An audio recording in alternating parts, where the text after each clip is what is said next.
So welcome back to another rebuild here on NBA 2K25 Next Gen. In today's video, we are back with another episode of our Trading Every Player rebuild series. Today, it's going to be the Golden State Warriors.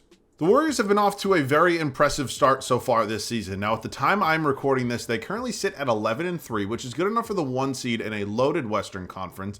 But unfortunately, we're not going to get to use any of the players currently on this team. Now, if you do not know how these videos work, basically before year 1, I have to trade away the entire Warriors roster, 1 through 15, every single player that is under contract. At no point in time am I allowed to bring any of the players back. And of course, the end goal is to win a championship.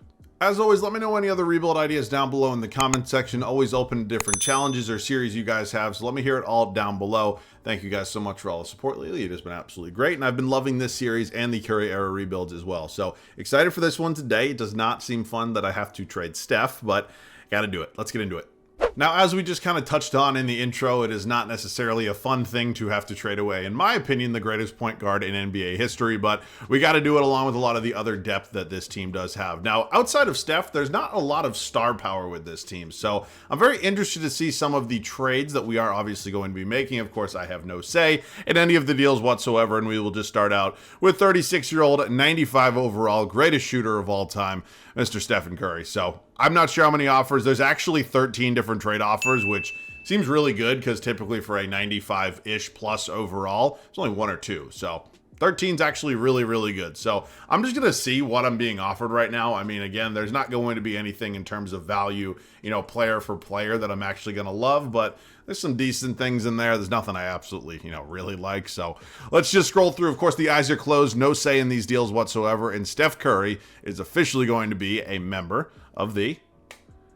Oh, no. Oh, no. This sucks for a couple reasons. One, because I don't love this return. Don't get me wrong, Aaron Gordon, Jamal Murray, fine players. Murray's had a terrible season so far. But we're also pairing Steph Curry up with Nikola Jokic. I mean, they're in the same conference as us. This sucks.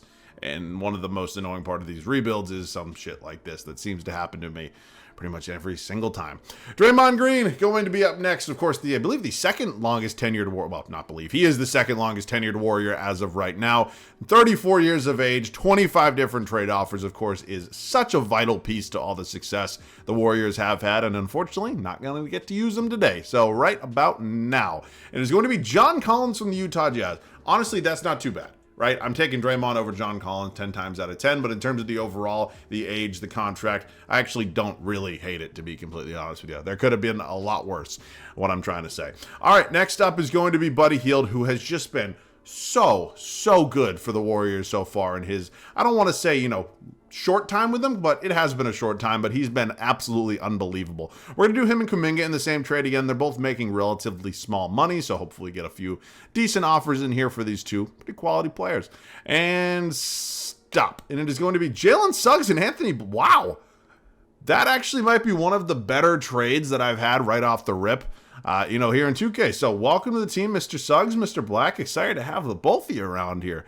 Oh, that is a really positive development. All right, Andrew Wiggins going to be up next, 29 years old. Of course, the former #1 overall pick in the 2014 NBA draft. Has had some pretty pivotal moments for the Warriors. He was fantastic back in 2022 when they did win that finals. Let me tell you about it. I'm a Celtics fan. You all probably know that. But stop. And it is going to be Yusuf Nurkic and Royce O'Neal, Key Santos in this deal as well. So, two decent role players right there. Again, kind of building out the depth that this team is desperately, looking for, because we're trading away all the quality depth that, of course, they do have right now. We're going to do Moses Moody and DeAnthony Melton together. DeAnthony Melton, I believe, is out for the season now with a torn ACL, which really, really sucks. But combining these two, hopefully, again, just getting some quality role players. And we're going to stop right now, and we're going to go one to the left. Of course, the eye's still closed. Oh, my God. Holy shit. Again, I don't love giving up the draft picks, but to get Jalen Johnson and Clint Capella for Moody and Melton seems like a really big deal. Again, don't love giving up the draft pick just because we, don't have a ton of them in terms of future assets. But man, oh man, I'm liking some of these deals so far. All right, Lindy Water, him and TJD going to be up next, and 21 different trade offers here. Again, just continuing to build out the depth that this team is, I guess we're trying to reciprocate, if you will. Now, And it's going to be Nikhil Alexander-Walker, Terrence Shannon Jr., welcome to the team. I think we're slowly but surely making our way to the end of the list here. Kyle Anderson and then Pajemski and Gary Payton, I think, will actually be the final two because, of course, we don't do the two-way players. So Looney and O'Neal and Anderson at this point, two veteran players that have been in the NBA for quite some time. Now, and it's going to be Malik Beasley and Paul Reed here in a deal with the Detroit Pistons. And then, as we mentioned, final deal is going to be Pajemski, him, and Gary Payton. And I think everybody else didn't start out the video as a Warrior, so we should be good. But let's see what we're going to do here. 17 different trade offers for these two. Again, both, relatively somewhat okay overall. Pajemski, a relatively young player as well, so stop. And it's going to be, oh my God, we're getting Chris Paul. We're bringing him back to Golden State. Oh my God, that is so funny. All right, looking at this team, there's now, what is that, like 7 80-plus overalls? That's actually 8 80-plus overalls, which is really, really good. It might even be better depth than what the Warriors, of course, already have in real life. Unfortunately, we don't have the star power, the star, I guess, if you will, in Steph Curry, because Aaron Gordon is now the highest overall on this team. So, no, I'm still taking the actual Warriors 10 times out of 10. There is a lot of, I don't want to say depth issues with this team, because we do have a lot of depth, but there's a lot of guys at the same position. Our top 6 are 3 power forwards and 3 point guards. So, we're certainly going to have to move around some positions. Of course, another rule we have set in place is that we are not allowed to make any other trades until the first offseason. So this is what we are working with as of now. Pretty excited, I'm not going to lie to you, and I'll see you guys with the rotation. An entirely new roster here in Golden State, and it is a pretty good one. I'm not going to lie to you. We have moved around a ton of different positions, and here's how it kind of all shook out. So Jalen Suggs going to be starting at the point guard spot. Him and Jamal Murray going to be the backcourt. I don't know if there's really any surprises there, but in my opinion, they're the two best guard options we have on this team. Now, I moved Jamal to the shooting guard spot because his overall actually went up 1, while Suggs went down 1 at the shooting guard spot. So it's not really that big of a deal, but that's just why I made that decision. Jalen Johnson slides to the 3. Again, our small forward options. There wasn't anything super crazy. And of course, Jalen Johnson is a guy I desperately want to play as many minutes as possible. So Aaron Gordon, Clint Capella going to be our front court bench unit. It's going to be led by CP3. You got John Collins in here. Anthony Black, who I actually moved to the small forward position. He starts at a 77 at the point guard spot. He's a 78 at the shooting guard spot, but an 80 at small forward. So that's where he's going to be as of now. Yusuf Nurkic, the backup center, and then Malik Beasley rounding out the 10-man rotation. So, again, it's insane the depth we have. Like Nikhil Alexander-Walker, not even really Terrence Shannon, but like Royce O'Neal, Sandro, Paul Reed. These guys aren't even getting minutes. And that's kind of crazy considering, I've done a lot of these rebuilds so far, and the depth is certainly something that hurts a lot of my teams in year 1. But not the case here. Maybe it's the star power that's going to end up hurting us, or the lack thereof. But we'll find out. I think this could be a playoff team, and I'll see you guys at the end of year 1. What an unbelievably great first season for us here in Golden State. We win 58 games, which was not even remotely close to a possibility in my head. Now, I did think we were a playoff team. I said that before we started simulating, but damn near 60 wins when there's, again, not a lot of star power on this team. I'll take it. Luka Doncic, he is your MVP, a 32-point triple-double. You got Dalton Connect winning Rookie of the Year. You don't see that one very often. I mean, he has been fantastic for the Lakers, but you don't see it a lot here in 2K, so good for you. Thompson, your sixth man. Wembanyama, Depoy, Cade Cunningham, most improved. Kevin Durant, clutch player of the year, and 65 wins there in Dallas. Gives Jason Kidd a coach of the year. I'm not still sure to this day why 2K loves the Mavericks so much. Like, fine team. They're going to be good for this season, but 65 wins, like, really? What are we doing? We're a 3 seed here in the West. We're going to have the San Antonio Spurs in round 1, which, they're young. They're kind of rebuilding, but they're still going to be a pain in the ass because Wembanyama's there. Now let's dive into some numbers. Jamal Murray was absolutely unbelievable. 25 points a game for Murray. Then led by Aaron Gordon, Jalen Johnson, Suggs, Capella, Collins, Paul, Nurkic, Black, and then Beasley. Rebounding department was Capella. Assists going to be led by CP3 off the bench in a 6-man role. Okay, the Wemby and the Spurs, certainly not my favorite matchup in the world. It shouldn't be too challenging considering it is a relatively young team. A lot of guys still developing, so I'm not terribly nervous, maybe a little bit, but they definitely have the best player in the series. So we're currently up 2-1 against the Spurs, make that 3-1, and we advance to the second round and take on another one of 2K's favorites here in the Minnesota Timberwolves. So Mike Conley, Anthony Edwards, Jaden McDaniels, Randall Gobert, got Naz Reid, Dante DiVincenzo. I forgot we traded TJD there, so here goes nothing. Quick 2-0 lead. Oh, baby, here we go. Now that's 2-2. Now we've lost 3 straight. Now we lose 4 straight. Disappointing ending. Just curious, just want to take a look at the second round numbers here. Again, Jamal Murray, I mean, just an unbelievable season for him all around. And then we kind of lack, I don't want to say a true second option, but it kind of feels that kind of way. it just doesn't really feel like anybody's going to do a lot of heavy lifting in the scoring department outside of Murray. So certainly something we're going to have to take a little bit of a look at this offseason. But as of now, it's going to be Anthony Edwards and the Timberwolves against Cade Cunningham and the Pistons. Okay, 2K. Okay. All right, Timberwolves win it all. Let's get into our first offseason here. You're going to see LeBron James call it a career. Did Chris Paul not retire? Interesting. Sean Sweeney, Hall of Fame, LeBron James, jersey retirements, and then draft lottery. I don't think we could have possibly traded for anything, so let's just sim through that. And then let's head up to staff signing. Steve Kerr, everybody has varying opinions about him. He has unbelievable ratings, though, so I will, of course, be hanging on to him. Let's approach the NBA draft. We have the 27th overall pick in round 1, number 18 in round 2. I think I'm actually going to do something I don't want to say rarely do, because typically I do two things with the draft picks. One of two things. I'll either trade them for, a player, and I'd include it in a big blockbuster, or I'll go ahead and draft somebody. There'll be an end-of-the-bench type of player, if not that player being traded. I don't typically just trade away the picks for future assets, but that's exactly what I'm going to do right now. If you guys remember, on the start of season number 1, we actually traded away 2 future first-round picks, so we don't have a lot of future assets right now, and I think we could use one. That's basically, long story short, what I'm trying to say. So it appears the Spurs... I'll actually do the swap here with the Celtics. That's fine. Let's approach team player options right now. John Collins going to actually decline his nearly $27 million player option. That is a bit of a shock considering his relatively limited role for us last season. So, interesting. Of course, the two-way player is not going to be qualified. They're not even supposed to be on the team. And then free agency here for us, Clint Capella and Nickeil Alexander-Walker. So we actually don't have bird rights on Collins, and we don't have bird rights on Chris Paul as well. So it doesn't appear that I can pay Chris Paul, who's asking for, was that 20+ million a season? Good luck, pal. All right, is the game? It is going to let me pay John Collins, who has 7 offers? Really? Wow. I mean, I'll give him some money just because it's going to let me, and I don't want him to leave. And obviously, we're already in cap hell. I mean, it doesn't really make a difference who we pay at this point. So, very interesting moves to say the least. I'm a bit shocked. I'm not going to lie to you guys. So, Malik Beasley and Chris Paul, unfortunately, leaving. Same with Sandro here, but it's not the end of the world. There's still a lot of depth on this team. But I think it is now time to make a big move and hopefully upgrade this roster. Oh, shit. Wow. I could not believe the Miami Heat just took that. Well, we just made a major upgrade at our center spot, adding Bam Adebayo to this team. Now, it was a pretty hefty package we sent out. It was Nurkic, O'Neal, Terrence Shannon Jr., Paul Reed, and then 2 first-round picks all going to the Miami Heat. But landing Bam feels like an absolute home run. It's another defensive stud, another guy who can obviously provide a little bit of offense, and I'm excited. I really am. I think he's going to be a really great fit with this group. So him and Capella going to be my 1-2 at the center spot. I'm actually still going to roll with Gordon and Collins as the 1-2 at the power forward.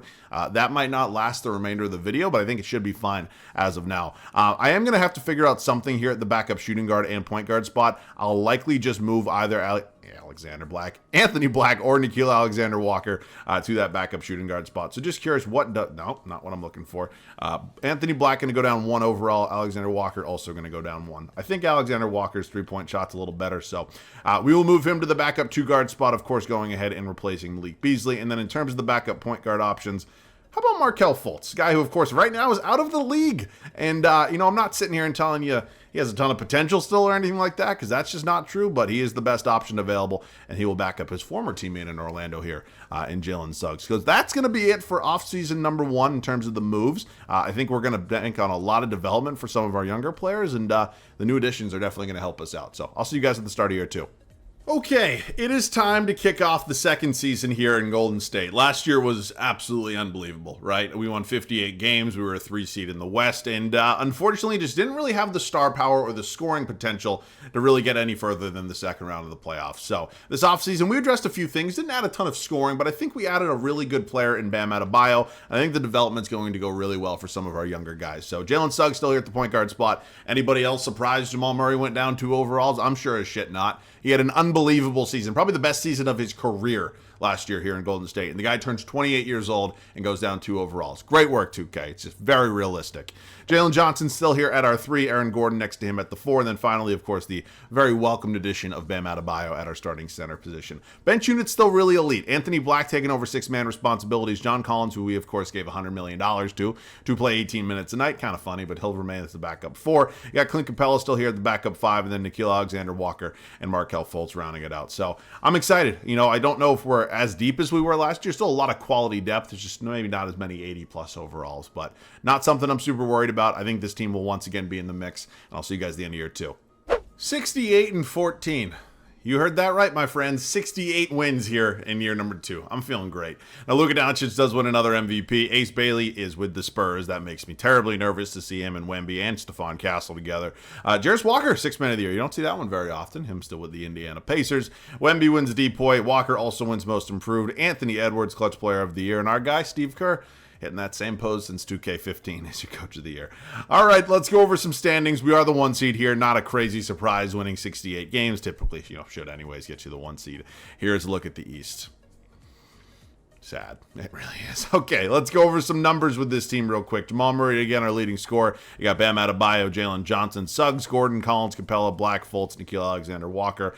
Rebounding department going to be Bam, and assists going to be led by Jamal. So, round 1, us in Memphis. This is not my favorite matchup in the world. I'm not going to lie to you. I think this team is obviously pretty good defensively. I think they obviously have a superstar in John Morant, and it's not going to be a walk in the park. Let me tell you that. They have the best player in the series, in my opinion. No doubt about that one, but we are clearly a much better team. All right, moving on. Of course, this being the round we ended up losing in last year, and it is not my favorite thing to take on the Oklahoma City Thunder for, you know, pretty obvious reasons anyways. So here goes nothing in round 2. Drop game 1 at home. Do tie it up at 1s. Go up 2-1. Up 3-1. And no, couldn't get it done. Thank you. But it is time for the West Finals. We are taking on now 2-time MVP Luka Doncic, Kyrie Irving, an old friend here in Klay Thompson. You got PJ Washington, Gafford, Lively. Not a lot of changes here for this Dallas Mavericks team. So I don't know if they're beatable. They clearly have the best player. Really? We're just running them off the floor and sweeping them. 2K's being nice to me today. And they... Really? Look, I understand the numbers are absolutely out of this world. They are 1,000% better than what anybody on our team likely did, but I don't care what your numbers are. I don't care if you average 80 points a game. If you get swept, you're never the MVP of anything. And Joel Embiid is your Eastern Conference Finals MVP. So, it's the Sixers. They finally got out of the second round. They're here in the finals. Jared McCain, of course, up to an 86 overall now. I think he actually starts at an 83 now. I think 2K upped his overall. So him and Maxey, obviously you got Paul George, Chris Boucher starting at the 4. And, I'm nervous. I have been for every single round, to be honest with you. And are we seriously this much better? I'm not sure what it is. It's not the star power, because I'd say pretty much every team since maybe round 1 has had more star power than us, but maybe we just play a better brand of basketball. So we're going to be getting it done. Championship time. Look, I'd be lying to you if I said I wasn't shocked right now. Of course, I'm very happy that we're going to be sweeping the Philadelphia 76ers out of their own building. But God, give me the ball. To say that this team has, not only 68, what the hell, Aaron Gordon? 68, really? Nobody wants to come off the screen? Okay. What the hell is that bounce? To say that this team has sweeping potential of, the Dallas Mavericks and this Sixers team is kind of crazy. That's not what I meant to do. It's kind of insane. So I'm just going to kind of enjoy it because, again, things like this are always nice. When I built, really? Okay. When I build absolute God squads and I can't crack the Western or Eastern Conference Finals, it drives me through the roof. So videos like this are nice when 2K is, of course, giving me a little bit of favoritism, if you will. So we're going to be closing out this one, barring an absolutely epic collapse. What the hell are we doing, Aaron Gordon? Are we just getting stuck at the free throw line? Because that's not how you play defense. You should know that. You do. All right. We are going to probably put up 1 or 2 more shots. Jalen Suggs has a really quick first step. We just work around Tyrese Maxey. Ooh, rebound. God damn it. All right. We'll do one more offensive possession. We'll try to run some sort of play. Honestly, just let Maxey score.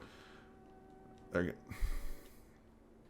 I'm asleep out here. It feels like it. It feels like things are kind of lagging. That's a horrible pass. I didn't see they were basically full court pressing. All right, Jamal Murray's little step back. Murray. Why do we throw up bricks when I have wide open shots, but when I have, contested foul line jumpers, they feel like they always are going to go in? Jared McCain, get the fuck out of here. Get that out of here. No way. Get a rebound. Thank you, Jalen. Okay, let's try to end this thing with hopefully one more quality offensive possession. Bam, can you come give me a screen on the right side? Thank you very much. A little free throw line jumper for Murray. Why is he bricking everything right now? This is driving me fucking crazy. I'm not even going to lie to you. What the hell? Okay, I got to make sure I don't choke this shit because this is really starting to get on my nerves right now. Can we just give Jalen Suggs the ball? Thank you. Let's just run and go coast to coast, basically, and just get the easiest layup of all time. Good night. That gameplay sucked and honestly annoyed the shit out of me, but honestly, it doesn't matter because we got the championship anyways. And Jalen Suggs, your finals MVP. Surprised they didn't still give it to Embiid. Insane. All right, Chris Paul ended up going to the Celtics for a season. Unfortunately, never going to end up with a ring. Staff retirements, Hall of Fame inducted. Oh, shit. I didn't even see. Wow. This is crazy. That's crazy. Jersey retirements and then draft lottery. Again, I don't think there's going to be anything for us in here, but we'll sim through it nonetheless. And we are going to obviously keep Steve Kerr, and we'll approach the 2026 draft. I don't think we actually have any picks. I'm pretty sure I traded. Oh, oh my God. I thought I missed it for a second. We actually had number 1 overall. We do not. No. I'll actually just draft somebody with that, you know, basically first pick of round 2. And they're probably not going to play. Malachi Moreno, sure, welcome to the team. Again, probably not going to see the floor, but he's a depth piece. He's actually going to be a 71 overall. All right, Anthony Black will obviously be brought back. We are going to go ahead and enter free agency, where I'm not sure if we have any major names. Is our entire core basically just kind of locked up? I guess they are. So I'm not going to kind of run it back. I mean, I certainly could and maybe have similar results, but that's just kind of boring and not really fun. So we will make one move. Oh, wow. That's a big blockbuster deal. All right, we made a trade with the Sacramento Kings and landed ourselves Domantas Sabonis. We certainly paid a hefty price in order to get it done, but honestly, we've already won the championship, so why the hell not? I'm going to play Bam at the 4, where I think he fits very, very well, and I think he'll do a lot of really good things for us. So Bam Adebayo now moving to the 4. Sabonis will obviously be taking over at center, and we definitely lost ourselves a backup point guard and our backup centers. So Jamal Shed sitting here, maybe looks like he got released at one point. Why the hell not? Welcome to the team. And then we'll look at some backup center options. Honestly, not too worried about it, because if Collins has to play both the backup 4 and or 5, I don't think that's the end of the world. But, oh, Yusuf Nurkic still here. So, a little bit older at this point, but, of course, we started out this video having Yusuf Nurkic. No rule against bringing him back now, because, of course, didn't start out the video as a Warrior. So, we're all set. I will see you guys at the start of the 3rd and final regular season. After winning a championship last year, we decided to make another major upgrade to this team. Of course, the wonderful welcomed addition of Domantas Sabonis. Was it necessary? Probably not, but who likes running things back? That's not very fun. Jalen Suggs, Jamal Murray were in our backcourt. Still got Johnson here at the 3. Bam now slides to the 4, and of course Sabonis now taking over at the 5. Bench unit is still pretty damn elite with Anthony Black, John Collins, Nickeil Alexander-Walker, Jamal Shed, and then Yusuf Nurkic bringing back an old friend. So, yep, this is it. I'm looking to go back-to-back. I'll see you guys at the end of the final regular season. We end up tying our same exact record as last year of 68-14, but honestly, I'm not going to sit here and complain about it. Now, Victor Wembanyama's out here winning MVP awards. AJ DeBance's in New York. He's your Rookie of the Year. Josh Giddey now has a new home in Detroit. All right, Wemby wins another DPOY. Devin Carter, Most Improved. Tatum, Clutch Player of the Year. And you guessed it, Steve Kerr. All right, it is time for the final playoff push. I am hoping that it can be back to... Oh. Hell. What the fuck is that shit? All right, let's dive into the numbers again. Jamal Murray has been super consistent for us throughout this rebuild. It sucks his overall just like kind of sits at an 83 and just doesn't really do anything but go down, but it is what it is. Feel free to pause if you would like. Rebounding, going to be some bonus assists, also Domantas. All right, round 1, us and the Pelicans here. DeJounte Murray, VJ Edgecombe. Yeah, I mean, actually pretty good. So I'm not going to sim the round because anything can happen, but I am still pretty... Really? Okay. I was going to say I'm pretty confident in our group, but I'm getting a little more nervous as the time. Thank you. All right, West semis. Us and the Timberwolves once again. We beat them last year. I think we can beat them once again. I am just going to go out and hope that we can not stress about this too much, because 7 games in round 1 got me a little nervous. I'm not going to lie. We do win this one in 5. Now, moving on to the Spurs. Of course, Wemby won an MVP. They brought back Kawhi Leonard. Oh, my God. Him and Ace Bailey. Shit. Okay, well, here goes nothing in the West Finals. Quick 2-0 deficit. We do win Game 3 on the road, lose Game 4. We fight back, and we get bounced. Wow.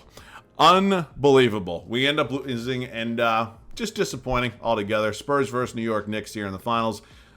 This is what I was telling you. I was nervous about Wemby and the Spurs, but thank God we got that championship in year 2. I'm not going to lie to you. If I ran the thing back and basically kept the entire core that we had last year intact, I don't think anything would have really changed. I think we probably still lose to that Spurs team if we even actually get to the West Finals. So, fun rebuild. Again, we started out with an incredibly just deep and quality depth team. I mean, we traded away a lot of, I don't want to say big names, but a lot of nice role players, and it felt like we got a lot of nice role players in return. So that obviously was a huge positive. So it sucked trading away Steph. I love using Steph in these videos because, again, it's not often I'm able to trade for him or sign him. So anytime I do a Warriors rebuild and don't get to use Steph, kind of sucks. But this one was fun. We put together a really fun team, and I hope you guys enjoyed. So let me know any other rebuild ideas down below in the comment section. That's it from me. As always, thanks so much for watching. I love you guys. I'll catch you guys all in the next one.